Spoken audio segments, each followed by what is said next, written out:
Today we're going to see how powerful the banned Pioneer cards are. All those cards on the Pioneer banned list, do they deserve to be there, or are they just as insane as we think they are? Let's start with the fetch lands, since that's such a hot topic amongst a lot of people. Now, are the fetch lands good? Yeah, they're insane! I mean, like, one fetch land can fetch out whatever colors you want. You just need, like, one Triome, a few shock lands, and boom, you're a 5-color deck. And you can basically use any fetch lands, because one fetch land that hits a red or a black can basically grab anything. It fills the graveyard! What do you think we banned Treasure Cruise and Dig Through Time for? Cards that can sort of exist in Pioneer? Maybe cards that I think are very, very good, but tolerable because you can't fill the graveyard so quickly. Turn 1 fetch, turn 2 fetch, turn 3 fetch. That's already 3 cards in the graveyard, reducing the cost of stuff like Treasure Cruise down to, you know, just a smidge. You just play some creatures, let them die, use some removal spells, and boom, fill your hand up with 3 more cards. Manipulates the top of your library. What else?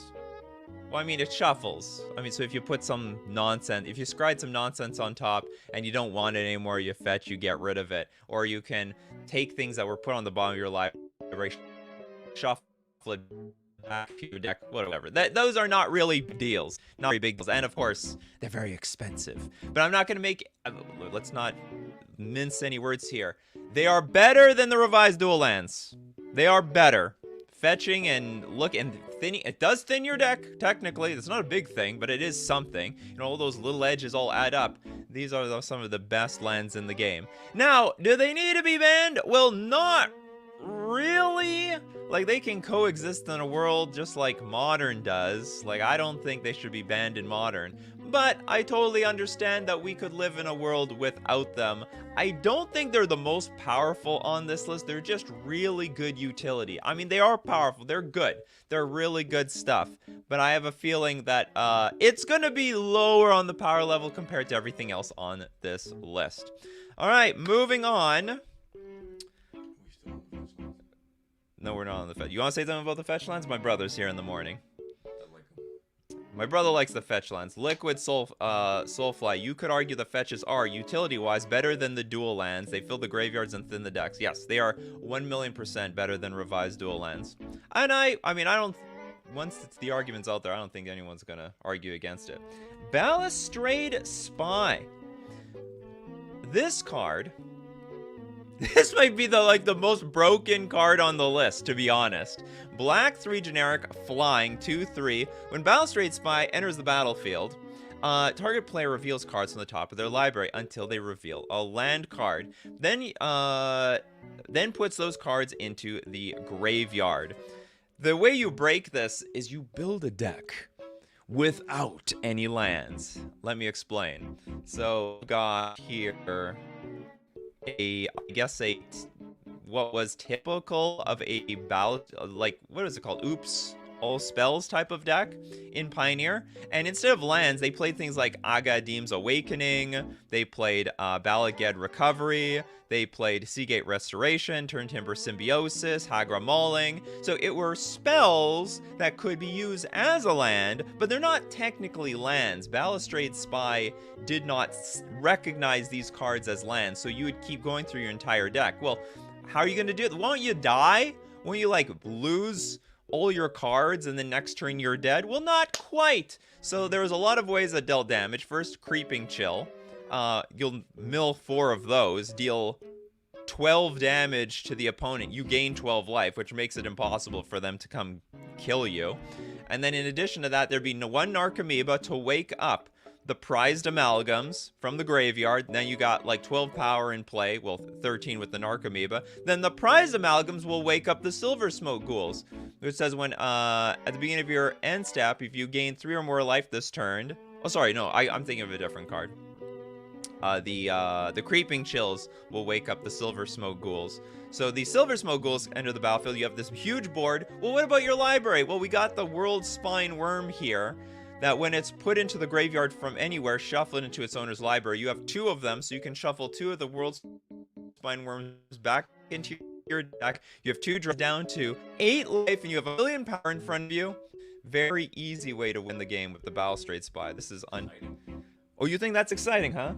Do you know who thinks this is exciting? Probably just Sodek. Sodek thinks this is exciting. Well, he's the master of winning on like turn 4, I guess. I mean, you're basically dead.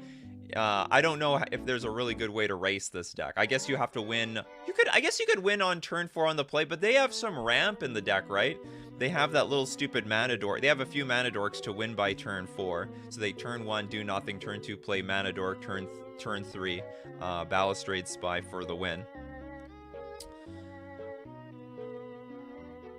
We have a comment earlier, short and dry. I honestly believe that with fetch lands, there is no reason to play Pioneer with fetch lands, there is no reason to play Pioneer over Modern. Well, it's a lower power level format.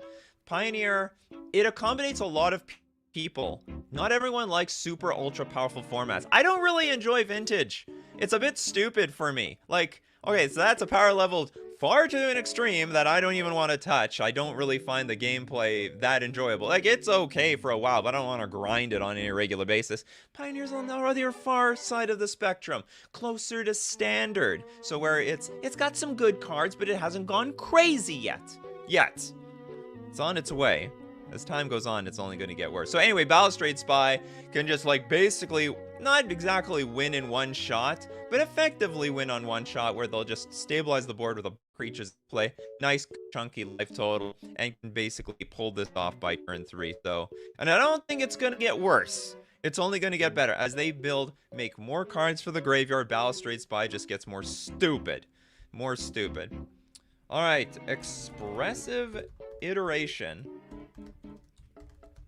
is the next card on here.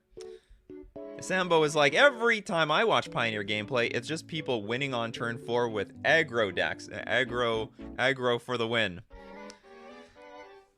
Because they keep banning all the combo decks. It's hard. It's hard to be a combo deck. If you get a card, if you're a combo player and you can get a card banned, that is a badge of honor in Magic the Gathering. Alright, Expressive Iteration, which I was a little surprised by.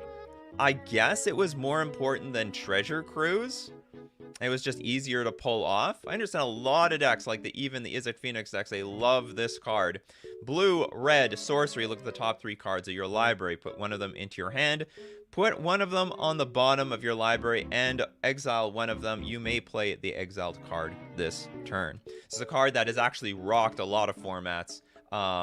It is huge. It's in a huge ban discussions in Legacy. A lot of people do not want to see this card there. A lot of people think that it should be banned in Modern.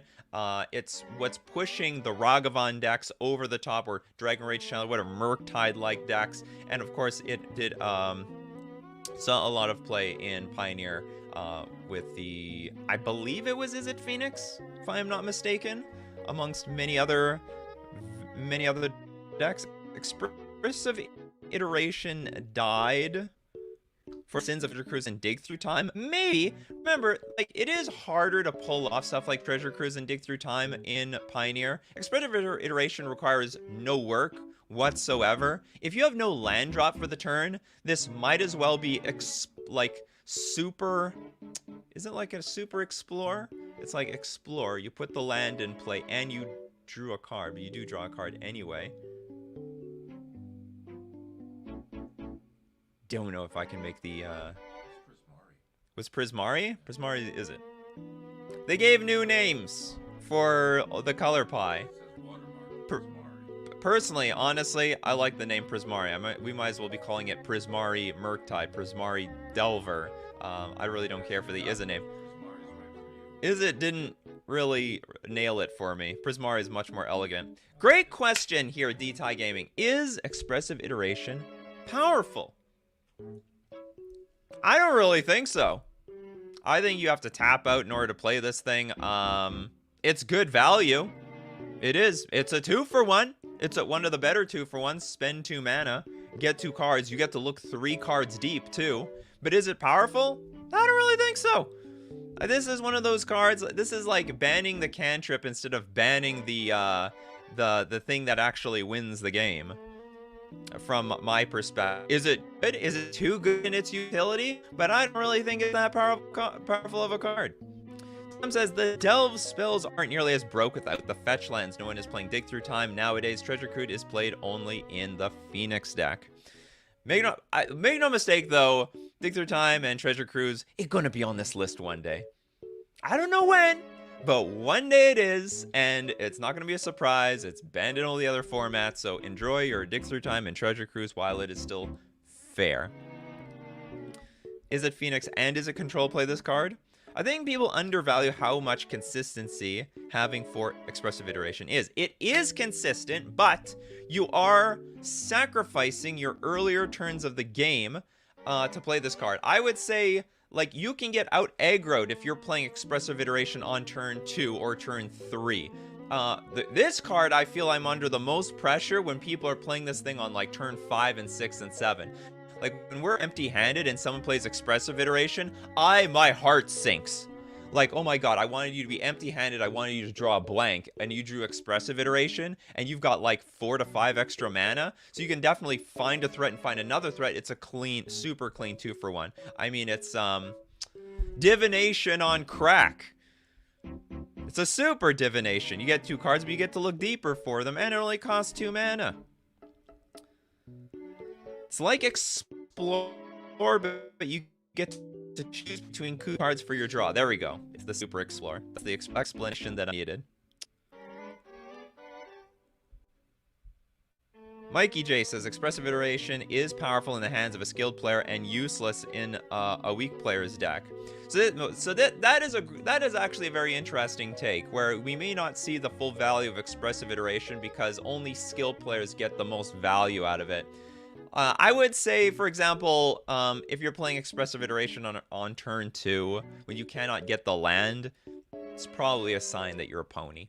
But if you're playing, like, very often what you want to use Expressive Iteration for is to keep nailing your land drops. And if you have a 2-lander in your hand with Expressive Iteration, and obviously your curve is going to be really low, you cast the Expressive Iteration, you go find 1 more land, you play the land from exile, and you get to keep one of those cards in your hand. And probably it's going to be something like...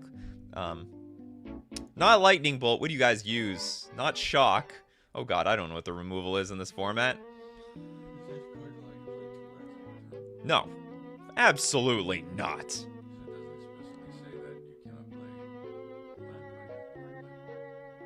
That doesn't matter. Well, that's like saying any card doesn't expressively do not play more than 1 land for your turn. No, I mean, the rules are you can only play 1 land per turn, and then that's it. Yeah, you can play the exiled card, but if you already made your land drop, that's it. That's it. That's the rules are the rules. Simba, do you think Expressive Iteration would still be a strong way rare-based aggro deck have been getting more popular? Do you think EI would still be strong? Yeah, of course. I mean, are you trying to say, like, if they weren't really so popular, this card would be trash? I think so long as there's a good Is It deck, then this card will always be top tier. But is it, like, super powerful? I don't know.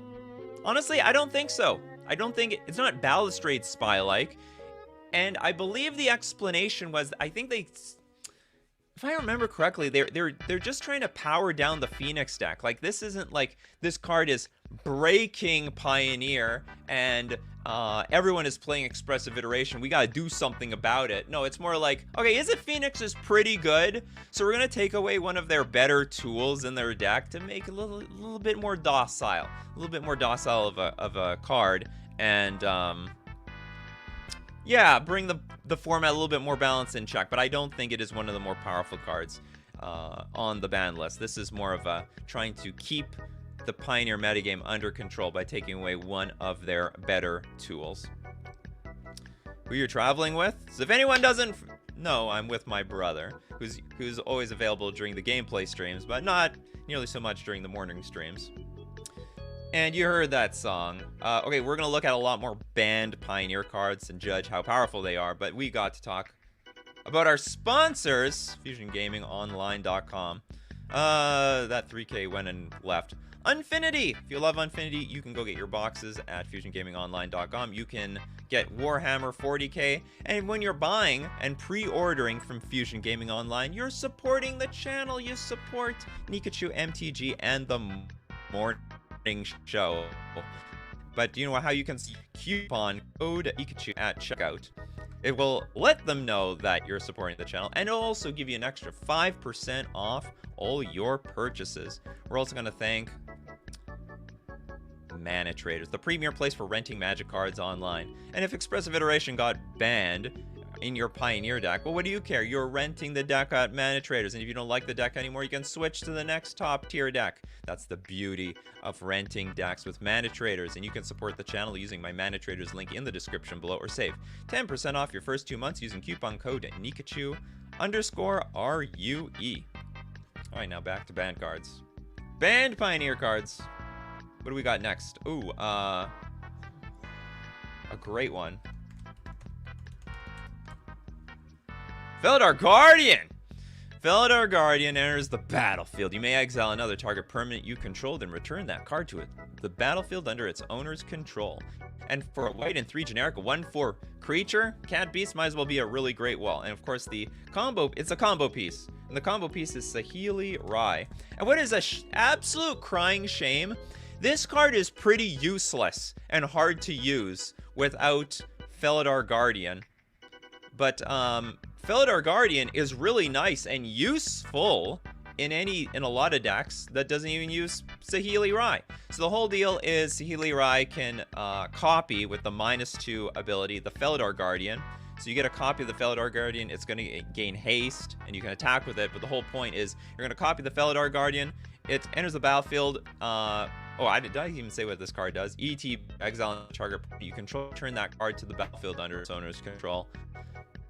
You blink the Saheeli Rai is fresh, comes back, -2, blink the Felidar Guardian, which will then blink the Saheeli Rai. You make infinite cats and you attack for the win. But no one plays Saheeli Rai by itself. But you can play Felidar Guardian by itself. If you have a good value-based deck with cards that ETB, draw a card, and stuff like that, Felidar Guardian is a really neat card. So make no mistake, 2-card combos, super hard to interact with, really hard to deal with. This is a very, very justified ban. Not to mention, it always went in decks that you got a lot of value out of the Felidar Guardian. What are some really good cards to blink with this thing? They chose the cat. Is it possibly too easy to break again? I don't... Maybe, but that actually hasn't been proven yet. I don't think that has been... But probably. I don't know. I think it would be much more interesting to have Felidar Guardian in the format. You get to, like, blink things like Oath of Nissa. Oath of Nissa was a great card. Green, when Oath of Nissa enters the battlefield, look at the top 3 cards of your library. You can reveal a creature, land, or planeswalker card from among them, put them into your hand, then put the rest on the bottom of your library in any order. So that's like... It had a lot of value moves, this Felidar Guardian. Anything that entered the battlefield and had some effect, you get it again with the Felidar Guardian. And it could be... Anyway, it's a very interesting card. It's a very rich card, but they had to ban it. They had to ban it because this is too easy of a whoops, where's the Saheeli Rai? This is just too easy of a 2-card combo. And it's hard to interact with. I mean, yeah, you go Pithil Saheeli Rai, then they could just deal with Pithing Needle with this combo more or less on the board. They could get Felidar Guardian, Saheeli Rai, blow up your Pithing Needle, and then just go off anyway. It's just... It reminds me of Splinter Twin. Yes, it is. It's basically the Splinter Twin of the format. It's one of the Splinter Twins of the format. There are many Splinter Twins of the format. Also, 2 cats is infinite ETB. Just target the one repeatedly. There's a battlefield. You may exile another target permanent you control, then return. Yeah, but you have to do something. So, like for example, if you're on Magic the Gathering Online, you'll time out. If you're in paper, you cannot do the same thing over and over again and just claim a draw. You'd be forced to prove that you're going to do something. You may exile another permanent, but if you're not going to go anywhere, or I don't know, by the rules, can you force a draw? I don't think you can. I think you have to like move the game forward. You can't just be like, okay, I'm just going to blink this for eternity. Because you have to stop at some point. You're not actually allowed to do anything infinite times. You have to choose a number. Like, I'll blink my Felidar Guardians 100 billion times, and then it ends, and then you have to progress the board state. And if you don't... Judge! Judge! My opponent's doing nothing but blinking Felidar Guardians. Give him a slow play warning. So you can't do that. Felidar Guardian is a fun card, maybe a bit too much. I actually think they should just ban Saheeli Rai. Ban Felidar Guardian. Felidar Guardian gets broken again. Ban the Felidar Guardian and then unban Saheeli Rai. This is a very, very interesting tool of a card, I would say, the Felidar Guardian. Yeah, you can't force the draw unless it is compulsory, which in this case you can't, is not, because you may blink something. You can choose not to, but yeah, you can blink it 100 billion times for ETB triggers on some card. Yes, you could do that, but then that would be like a bit of a, well, then it's a win condition. But then that's like a 3-card win condition. You need Felidar Guardian, another Felidar Guardian, and then a 3rd card. That's fair. That's a fair combo. But Felidar Guardian, Saheeli Rai, shut up. I didn't say anything to you, Siri. I guess when I say Saheeli Rai, it sometimes wakes up my watch. I'm not talking to you, Siri. See, Siri's awake again. Can you see that? Well, anytime we talk about Saheeli Rai, okay, I mean, it didn't happen this time. I'm breaking up super hard. Sorry about that. Nothing I can do about that, to be honest. It'd be Felidar, and then Blood Artist. That's very much possible. So, is Felidar Guardian a powerful card? Absolutely. It's a blink target. It's a combo piece. It's really affordable. Like, this isn't like triple white and 1 generic. This is super easy to splash in any future deck. It's even when it's not a combo piece, it's great value. That's what made the Saheeli Rai combo so good. You could combine Felidar Guardian with basically anything else in the deck. You could blink your land and then have mana up. It was so, it's such an underrated card. Actually should see a lot more play, I think, in Modern, but it doesn't. But I do believe it is one of the more powerful cards on it. It has so much utility and power at the same time. It really sucks when combo pieces are like walls. They play the Felidar Guardian. Oh, well, now I have to attack through the stupid cat beast. Not very fun to do whatsoever. All right, next card up, Field of the Dead.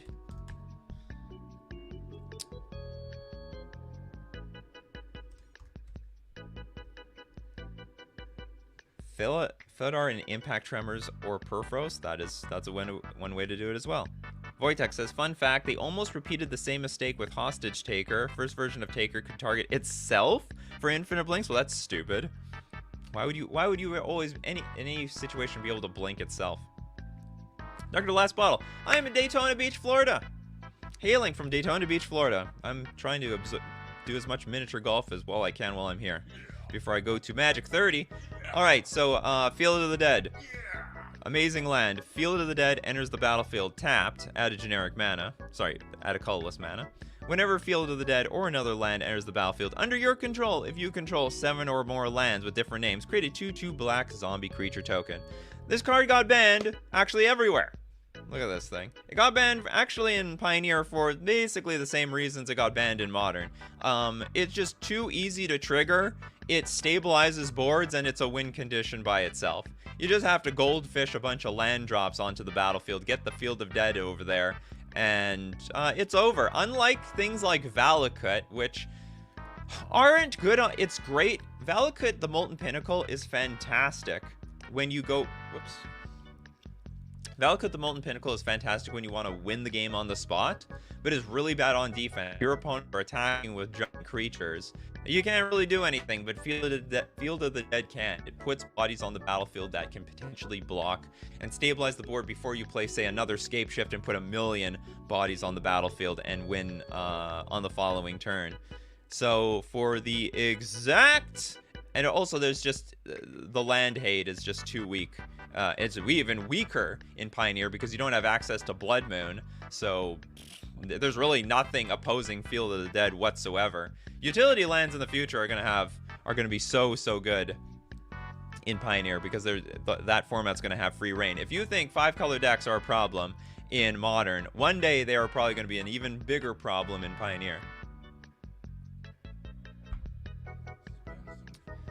Works great with Snowlands. Yes, well, they just have to be different names. And yes, Basic Island and Snow Basic Island technically have different names, so it's really easy to trigger this thing.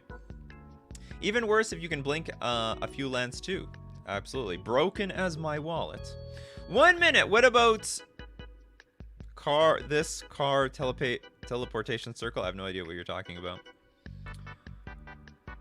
You make any local games down there? There's no Modern here, as far as I'm concerned. No, not in Daytona Beach, Florida. I looked. I don't know, maybe there is, and I don't know about it, but it's not advertised whatsoever. Do you know what they love down here? Pioneer.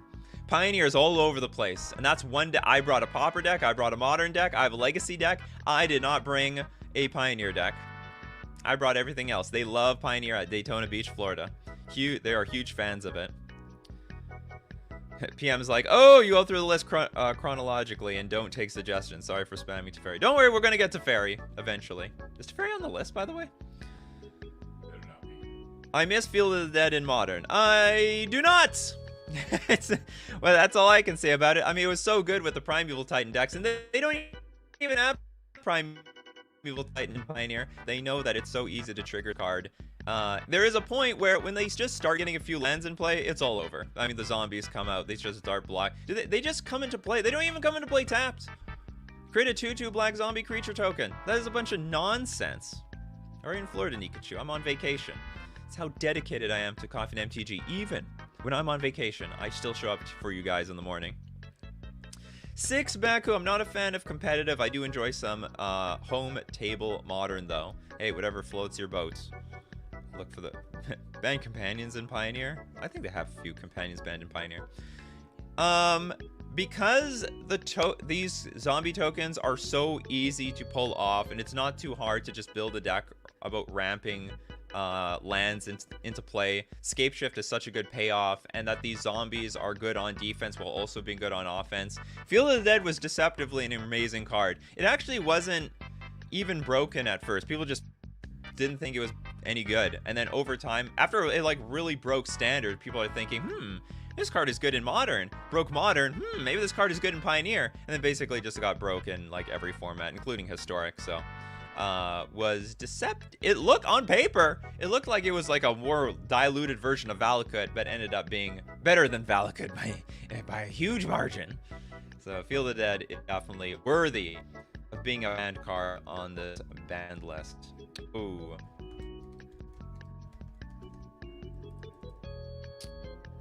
Now, moving on, we've got the Inverter of Truth. Black, 2 generic for a 6/6 flying devoid creature, which means that has no color, even though it has black. Yeah, you spend black mana on it. When Inverter of Truth enters the battlefield, exile all cards from your library face down, then shuffle all cards from your graveyard into your library. The flavor text. In its shadow, everything changed. And everything did change in Modern. In Pioneer. This was the real Splinter Twin, I think, of the format. The whole deal is you exile your library, then put your graveyard back into your library, and then win with Thassa's Oracle. So very similar to how Felidar Guardian got banned. This deck also got banned for being a really good 2-card combo deck, except that it was black and blue, so it had access to Thoughtseize, the best removal. You play a creature, just Fatal Push, Blood Chiefs, Thirst the damn thing away. In addition to more removal. Imagine now with, like, I don't know, Liliana of the Veil that would be really, really crazy. They should really just ban Oracle. Maybe it's a tough call. Thassa's Oracle can be played in Mono Blue Devotion, which is a bit of a fringe deck, whereas Inverter of Truth is a type of card that doesn't see play anywhere. And in theory, I do think that they do want combo sort of to be a thing. I don't think they have a big problem with combo. Just have to make sure that it doesn't get out of control. Keep in mind, Wizards of the Coast, it's a strategy. There's aggro, there's mid-range, there's control, and there's combo. And they are looking out for the combo players. You know, they're not banning the Cycle Storm decks or anything like that. And they do want to give some tools to combo players. They want to give them some win condition, and I think that's why they're leaving Thassa's Oracle in the format for another deck to break. It was just a little... The deck was too dominant. It was just obviously too good. And not to mention, I think having combo decks with Thoughtseize is really deadly. Oh, Thoughtseize you. Oh, you've got nothing! I'm just gonna play my Inverter next turn and win. So easy and peasy like that. Pioneer doesn't want enablers, just the finishers. Well, that was the genius of Inverter of Truth. This thing killed you once in a while.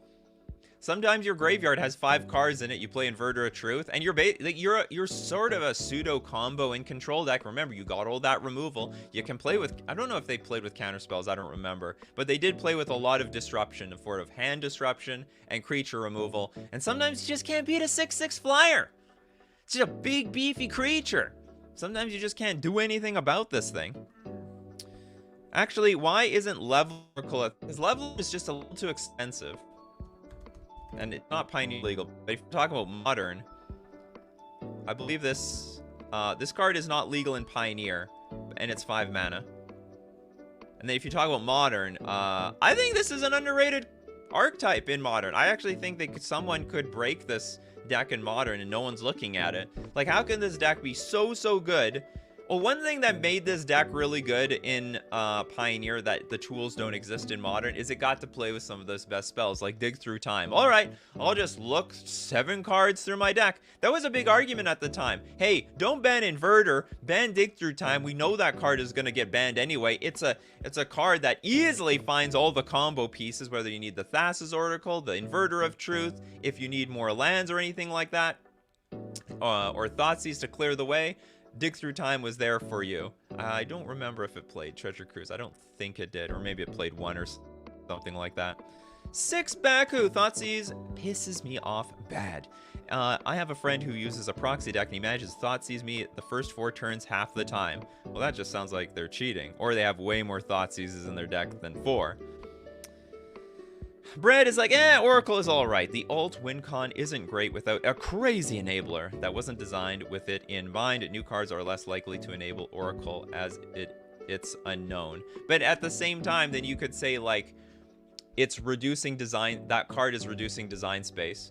I think it's just a clean, I think Wizards of the Coast wants a Laniac type card. And I think they are just fine with it being Thassa's Oracle. So this deck had everything. Had the best card search, best utility, had alternate win conditions. You could beat someone down with Inverter of Truth or just win on the spot with Thassa's Oracle. And it was warping the metagame at the time. There just wasn't enough decks. And while Wizards, I don't really believe Wizards of the Coast when they say it had like a 50% win rate, because it was just way too popular, and as they play in the mirror matches, and also is the type of deck that if in the hands of a dummy, it will have a poor win rate. I think it's skewed the win rate of this deck quite a bit to being. I think it misrepresented the win rate of Inverter of Truth. The combo deck itself was super powerful. I could say this card is powerful too. It was an enabler. It was a strong enabler.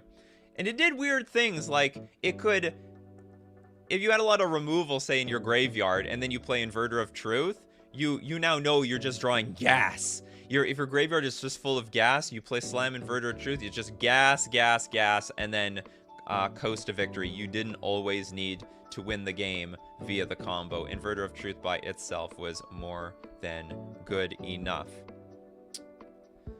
PM says, is it just me or is the stream laggier than usual today? Maybe it is. You know, honestly, I've switched the stream to go from 1080p to 720p to hopefully fix the lag problems. How are we doing this? Hold on. Camera is 720p. Everything's 720. So it's just my internet, I guess, if it is a problem. Maybe it's StreamYard. I don't think I'm laggier in any other situation. Thoracle should be banned. Thoracle should be banned. Problematic in most of the formats it's touched. No, it's just before it was Laboratory Maniac. It's hard to say that it's a problem. It is simply the clean win condition for the combo decks that are trying to win via a combo, in my opinion. It's just that usually, let's say you play like an ad nauseum type of deck where you get rid of your library. It's usually a lot of work to do that, and I think that's very fair. I think if you can get rid of your entire library the hard way, it's very fair to play Thassa's Oracle. Like if you can cycle through your entire deck. Whereas if it's just a 2-card combo like Inverter of Truth, oh, I've got 50 cards in my deck, but now they're all gone, and, you know, I'm going to play Thassa's Oracle next turn. That's not fair. I think that's a lot of BS. Oracle is a finisher, a clean one. That's it. Hey, I don't play Thassa's Oracle, even as a Merfolk player, so. So does Inverter of Truth deserve to be on the ban list?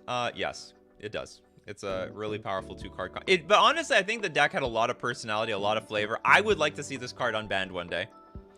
I think when you ban Dig Through Time, and maybe you give more dual lands, and like, we don't have all the fast lands available for Pioneer, so if you give other archetypes the tools to fight against this thing, Inverter of Truth was simply a big dominant combo deck in an era where there were very few archetypes in the, like, not super few, but like, that we've not fully untapped potential on mana bases yet. They banned the fetch lines, but we still don't have all the fast lines available, and I could see, they probably won't do it, but I would like to see Inverter of Truth unbanned one day.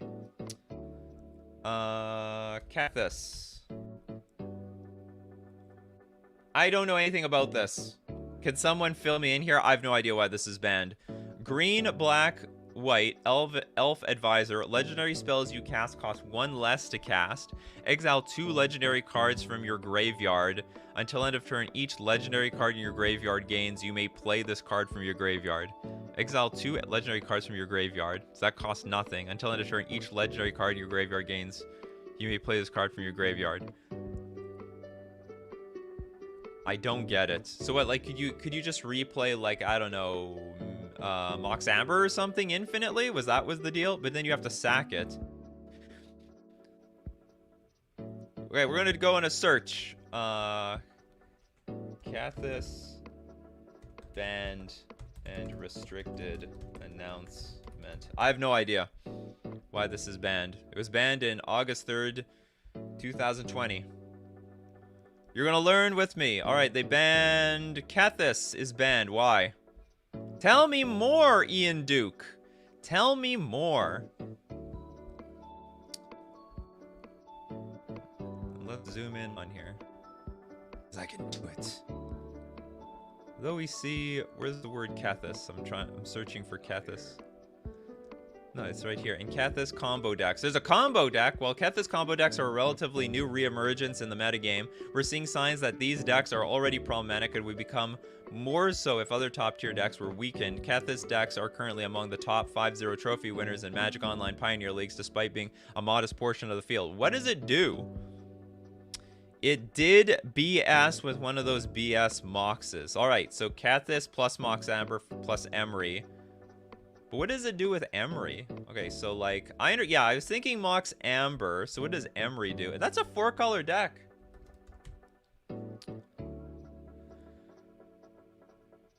Choose artifact in your grave. You may cast that card this turn. But like, what is the loop? Like, what's the deal? Kethis had already a comeback in a combo deck in Standard. There is a card that mills when you play a historic card. Okay, so they just milled people to death.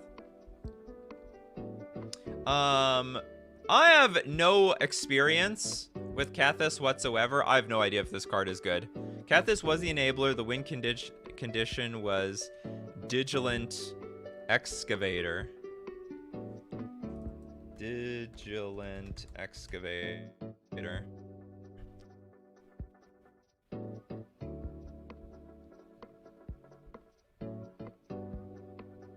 The Diligent Excavator, blue, 1 generic, 1/3. Whenever you cast a historic spell, target player puts the top 2 cards of their library into their graveyard. What is the big deal with this? This is a 3-card combo deck. And you can, like, I think maybe you can't interact with it very well with Graveyard Hate, because you, like, sack the Mox Amber. You can play this card. Hold on, what sacks this thing? Whenever you cast a historic spell, but you still have to sack your Mox Amber in order to get back to your graveyard to recast it. I really don't understand this combo. Beanpot. It was a good deck, but it probably wouldn't see play now with all the new Graveyard Hate. Repeat casting legendaries from your graveyard for cheap to mill the enemy. Yeah, but you need to then sack the card to get it back into the graveyard so that you can recast it. And I still don't see that combo piece. So you need the Kethis, you need the Excavator, You need Mox Amber. You need a sack outlet. It's slow, degenerate, and frustrating. Look, I like playing my underpowered blue decks in Pioneer. I didn't have the patience to learn about everyone else's BS combos. 2 Mox. Oh, okay. Yeah, if you have 2 Mox in. Okay, so you have 2 Mox Ambers. One will force the other one to. So you need 2 of them. You need 2 Mox Ambers, a Diligent Excavator, and a Kethis. And it's a 4-color deck. Is that so bad? I'm gonna assume it's a really good combo deck. Emery says you choose a card in a graveyard and you can cast it this turn, but doesn't specify whether it can't be cast from exile. Oh, interesting. You need 2 legendaries to exile per activation. Am I missing something? This is basically a 4-card combo deck. And also Emery, I mean, Emery can sort of dig for the 2 Mox Ambers. It's still a combo deck in Historic, I believe. Is it breaking it? It's a combo in turn 3, maybe even turn 2. No, it's not gonna be. It's gonna be a combo earliest Kethis turn 3. I guess the problem is once you get the ability online, it's like even if you kill the Kethis, you can't disrupt it at that point. But you can kill the other. You can kill this creature, can't you? Like you can kill this stupid thing.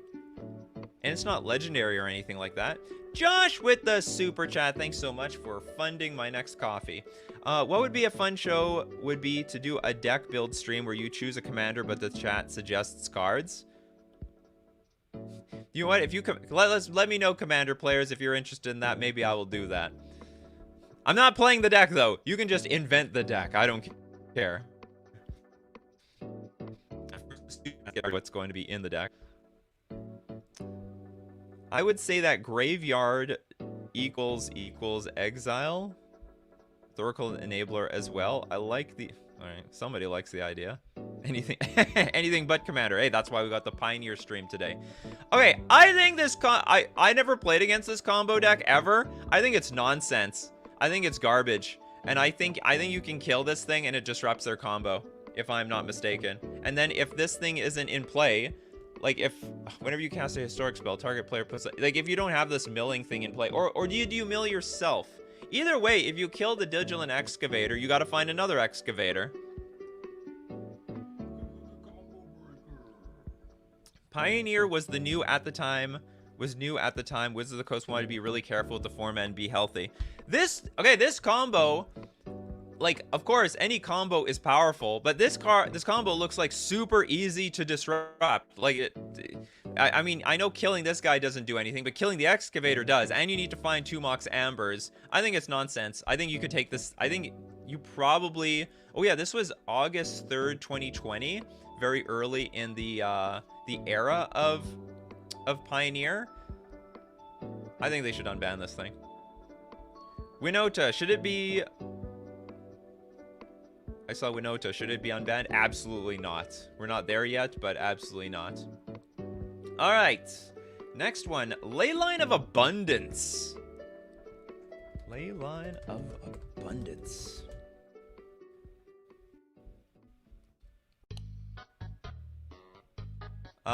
This was a funny card. Green, 2 generic. If Leyline of Abundance is in your opening hand, you may begin the game with it on the battlefield. Whenever you tap a creature for mana, it adds an additional green. Then you can pay green, 6 generic. Put a +1/+1 counter on each creature you control. I am curious, is this, like, here's the problem with this card. Mono green is a really good deck in Pioneer. Even by today's standards, it's like one of the top tier decks, is it not? Let me go check just to be sure. I'm pretty sure mono green, even by as of the making of this stream, is one of the better decks in Pioneer. One of the decks to beat. Yes, Nykthos Ramp, mono green. So I think by most standards, this Leyline doesn't matter all that much. But because the deck is already so damn good,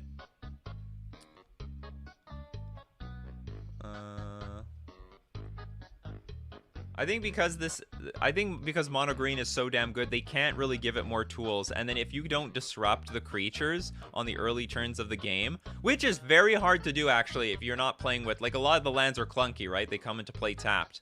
So if you want to Fatal Push the Mana Dork on turn 1, you got to play an untapped Black Source. If you want to shock, if you want to, where am I? I'm lost. If you want to shock the Elvish Mystic or Llanowar Elves, then you need to have an untapped red source on turn 1. Otherwise, they're going to get a ton of mana really early on and completely overwhelm you with, like, a good green cards.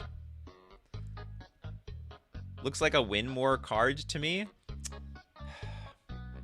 Not really. It's like it's really, really good ramp. It turns your mana dorks into insane mana. I have played against this on the earlier eras of the mono green deck in Pioneer. If they're on the play with Leyline of Abundance and they play it like Llanowar Elves, then they have 4 mana by turn 2. It's just beyond stupid.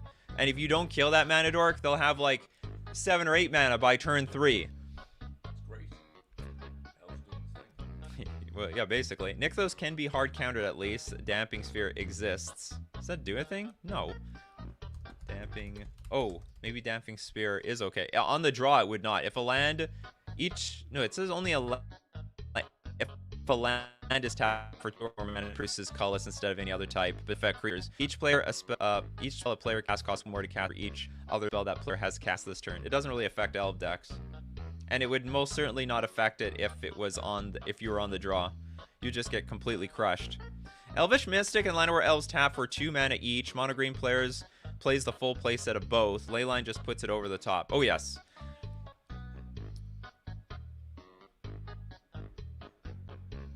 For all you guys aren't looking for a new Hey, don't encourage the bots, people. Don't encourage the bots. So Leyline of Abundance. Obviously, it doesn't see play in Modern, but it was a way of curbing the... In a format where the mana is more clunky and the 1 mana removal isn't so abundant, mana dorks are pretty strong. And that's why mono green is still pretty damn good to these days. Bolting the Bird is not as easy in Pioneer as it is in Modern. Like, there's just a lot more lands that come into play tapped turn 1. And, yeah, it's just the abundance of 1 mana removal is just not really abundant. Nikachu, do you know anything about Yu-Gi-Oh? I know nothing about Yu-Gi-Oh except that the game exists and they squeeze a lot of text on their little cards. It's like even their new cards are basically utilizing the old template of Magic the Gathering cards.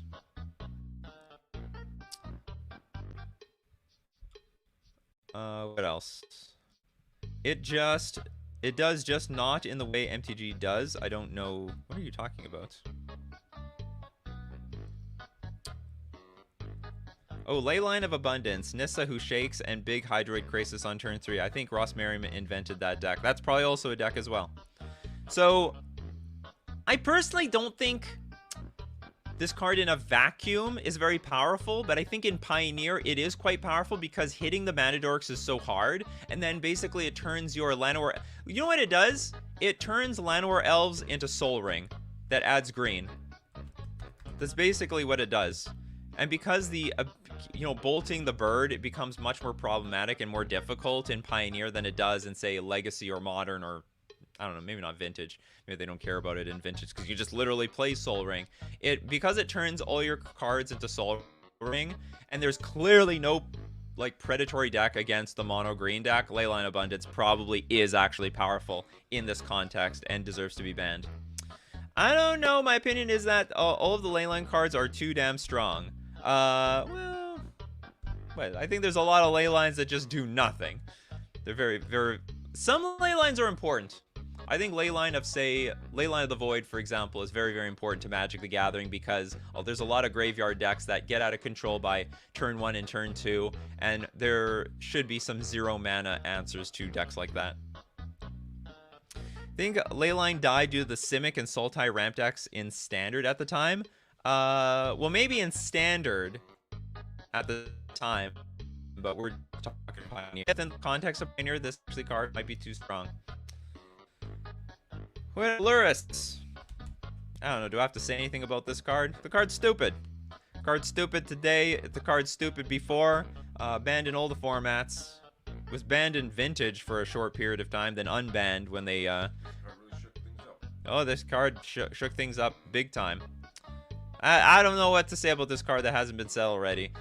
Decks that play Lurrus will only play with permanents that cost like 1 or 2 anyway. So Lurrus was beyond free.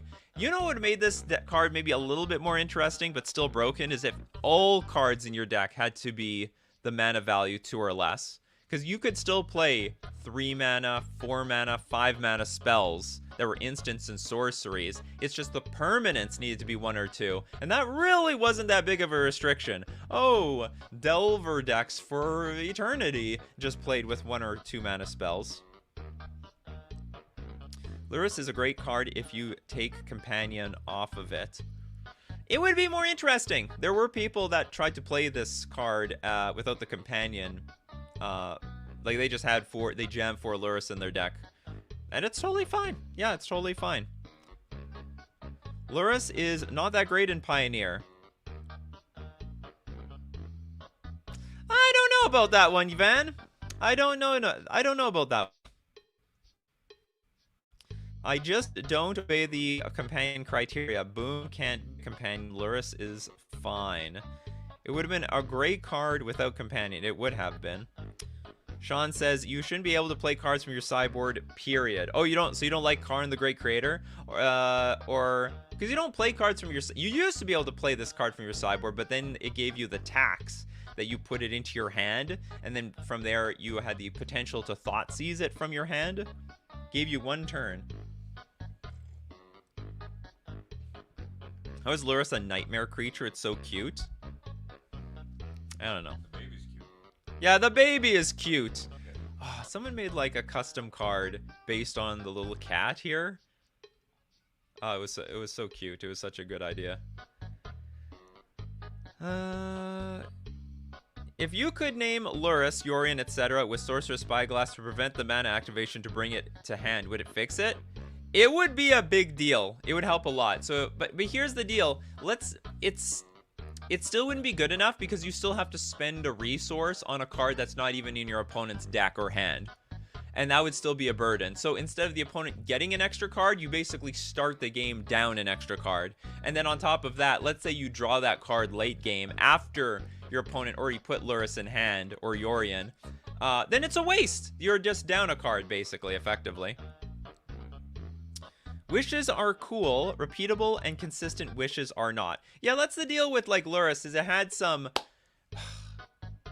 Its ability was just too strong. Like all the abilities on these companions, in addition to being an extra card that you could put from your sideboard into your hand, it was just outright unmatchable card advantage. So you play your Lurrus, you get back, I don't know, some random creature from your graveyard, and then next turn you get to do the same thing. And you get to do the same thing again. Maybe if you were forced to only be within the white color pie or something, maybe this would have been more fair. This card was extra deadly because it could be played off of black mana. Because you could always just play Thoughtseize, see that the coast is clear from your opponent, and then make sure you play your Lurrus and your opponent would have no removal in order to deal with it. Anyone who got Lurrus from their sideboard into their hand always made sure the coast was clear before they played it. They played perfectly around removal and counter magic. They didn't just throw their Lurrus out for nothing. They had to make sure that when the Lurrus came out, they at least got a creature back from the graveyard, because you got to hold priority. And if not, they would just wait. They would stall the game out until they knew the coast was clear. Maybe if they made it like Pokemon V Star Powers once during the game, you may... I have no idea what you're talking about. Yvonne says, Black-White Auras and Boros aggro only uses Lurrus. It existed in Pioneer meta where Inverter decks and Sultai Uro dominated. But that doesn't mean that Lurrus isn't good. I don't like the history. I don't think anyone can argue about the history of Lurrus. And for a very short period of time, like, it was banned in Vintage. You know, based on the old rules, of course. I think by today's standards, it's not necessarily ban worthy. I think we've seen enough play out of Lurrus and all the other formats that it also deserves to be banned in Pioneer. If you unban Lurrus today, everyone will try to make decks around it. And it wouldn't be hard. It wouldn't be too hard to do it either. Yorion got banned in Modern because of small hands. That's true, actually. Yorion got banned in Modern because of small hands. Lurrus makes destroy-based removal irrelevant. You need exile-based removal. You need a lot of it. But it still doesn't take away the fact that this is a 3/2 lifelinker that you get for free from your sideboard. So it's just an extra card that your opponent has to deal with. Big time. Alright, moving on. Nexus of Fate. This was an interesting journey. The journey of this card was very funny because you took an extra turn. It didn't look like... At first, everyone was paranoid. If it's 7 mana, take an extra turn, and if it would be put in the graveyard from anywhere, reveal it, and then shuffle it into its owner's library instead. People were like, oh, that could see play. And it only existed in foil. And then it ended up seeing play. And it ended up seeing so much play in Standard that it ended up seeing play in Pioneer. It actually still is legal in Modern, but it's still a really good card. Nexus of Fate got banned because it deserves to be. Best ban ever. This card was anti-fun. Turbo Fog. Yeah, I mean, it was between Wilderness... Did Wilderness Reclamation get banned? I can't remember. But it was mostly put in Wilderness Reclamation decks where you could... You play Wilderness Rec. Play Wilderness Reclamation for 4 mana. You untap, you get your lands. The next turn, you'll have access to not like 10 mana keys. You can play a land, float a bunch of mana, end of turn, untap all your lands with Wilderness Reclamation, and then get your Nexus of Fate off. And it's just easy to combo this card over and over again. Oh, it is banned in Pioneer. All right, so both these cards, we are not there yet, but the 7 mana wasn't hard to pull off whatsoever. Dude, it's just a reciprocating Time Walk. That's annoying. And because you can still look for this card through, like, with Dig Through Time, and for example, it's not too hard to keep finding this card over and over and over and over again, and then blow you out. And also, I think it was played with the Uro decks at the time. I can't remember. And it didn't take too long before you just die to an Uro. You know, play Uro, play some lands, Nexus of Fate, get an extra turn, then you get an extra 3 life. You got an extra card. Oh god, those Nexus of Fate decks were just broken at the time. Just insane. The real problem is that you could use it as a win con. Oh yeah, of course. I mean, that's the whole idea. Nexus of Fate is like having Teferi made of smaller Teferis, absolutely annoying and ruining your fun. Richard says, Nexus kept putting itself back in the library, so you need to exile it from the stack. Yeah, and then it just kept coming back over and over again. Played against this deck in Standard. You know what's not fun? You know, I know it's a blue ability, but nobody likes playing against extra turns. It's no fun for anybody. Because you're just not playing Magic. You're just watching somebody else play Magic, and it's worse than a combo deck. Yeah, that's right. You have to, all you do is stare at them having a lot of fun, and it's the ultimate card advantage spell. You get extra cards from your extra turns, you get extra mana, you get extra, like, attack steps. It's all the value. Oh, you also had the Nissa as well. Oh, that's true.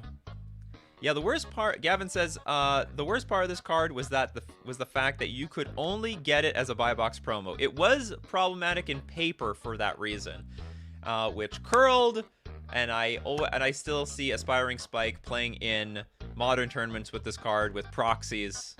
We still got proxies today. That probably the only card that gets proxied by today's standards in competitive tournaments is Nexus of Fate, because it only exists in foil and it's very curled. It's one of those super curled foils. Ryan is glad that it's banned. Wizards doing a good job trimming out the lame Pioneer decks. Where is it? 6 Baku says, yeah, at least people can interact with my Master of Time. Even interacting with instants is difficult, more so when they just recycle. Yeah, I don't know what they were thinking that this card gets put back into the deck. It's a bit stupid. This should have just exiled itself. And I think given the fate of Nexus of Fate, all future cards like Nexus of Fate, where you get an extra turn, now get exiled from the deck. Sorry, exiled from the stack. Eddie, thank you for showing up, but you're showing up right at the end. Definitely buzzer sound on Nexus of Fate. I love watching matches being played, but I hate it when my opponents do. Richard Smith, only extra turn spell I like is Time Stream Navigator because it can be removed. Sweet stuff. So anyway, Nexus of Fate, super powerful card. Super ultra powerful. Honestly, there's a lot of enablers that need to make this card good. But still, it's a very, very strong card and deserves to be banned. All right, well, that's it for Coffee and MTG today. Thank you very much for showing up. I really appreciate it. We do this Monday to Friday, 8 o'clock a.m. Central Standard Time. Be there or be square. Thanks everyone for being members, becoming part of the coffee crew, and also to the super chats because it makes these. I get up in the morning, no matter what. Even if I'm on vacation here in the morning because of you guys. Feel the support, and I will never miss a. Well, I try not to miss a weekday of Coffee and MTG. But thank you for showing up, because without your ideas, without your discussion, I would just be here talking by myself. You guys are the real stars of the show. I'm just a host. So, as usual, keep brewing up those coffees, and we will keep brewing up the magic. Take care of yourselves, and I will see you the next cup.